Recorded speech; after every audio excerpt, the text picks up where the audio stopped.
మీరే మైకు తీసుకొని పోయి ఒక ఆమె దగ్గర పెట్టి, అమ్మ మరి మీరు ఎంత తీసుకుంటారమ్మా ఓటుతానంటే, చీచీ మాకు తెలియదు, ఎన్నడు ముట్టుకో కూడా ముట్టుకోలేదు, ఒక్క రూపాయి తెలియదు మాకు అని చెప్తారు. అవునా? మీరు ఎన్నడూ తీసుకోలేదని చెప్తే మీరు అడంగానే ఇక ఎలక్షన్ రోజు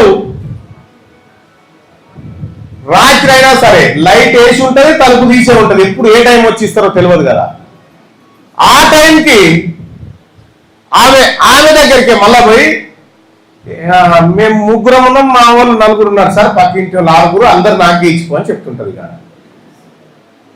అర్థమైందా? ప్రజలల్లా ఇన్ని నాటకాలు ఉంటే నువ్వు దీన్ని ప్రగతి వైపు తీసుకుపోవాలంటే ఇక ఇక్కడి నుంచి మార్పు రావాలి, ఈ ఓటు దగ్గర నుంచి మార్పు రావాలి.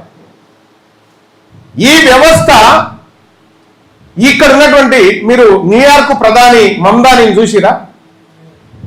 మమ్దాని అని చెప్పి ఇండియన్ మూలాలు ఉన్నటువంటి వ్యక్తి, న్యూయార్క్ కి మేయర్ అయింది. ఆయన స్పీచ్ గెలిచిన తర్వాత ఒక స్పీచ్ మాట్లాడినది ఇనురి, మెక్సికో పెద్దమ్మ, కెనడా చిన్నమ్మ అనుకుంటా మాట్లాడిండు. మనము డొనాల్డ్ ట్రంప్ వచ్చి అక్కడ మమ్దాని కోటేస్తే మీకు నిధులు ఇయ్యని చెప్తే కూడా న్యూయార్క్ ప్రజలందరూ మమ్దాని కోటేసి గెలిపించారు రేపో అని. వాళ్ళకు కావాల్సింది ఎలాంటి నాయకుడు? ప్రజలు బలంగా చూజ్ చేసుకుంటారు, డబ్బులకు అమ్ముడు పోవద్దు. డబ్బులకు అమ్ముడు పోయేటువంటి సమాజానికి అడిగే హక్కులే ఉండవు.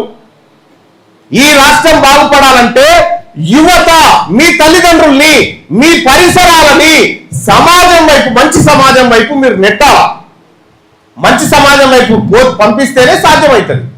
లేకపోతే ఎంత దేశం ఉన్నా కూడా, ఎంత ఆర్థిక సంపత్తి కలిగిన దేశం అయినా కూడా నాశనమే.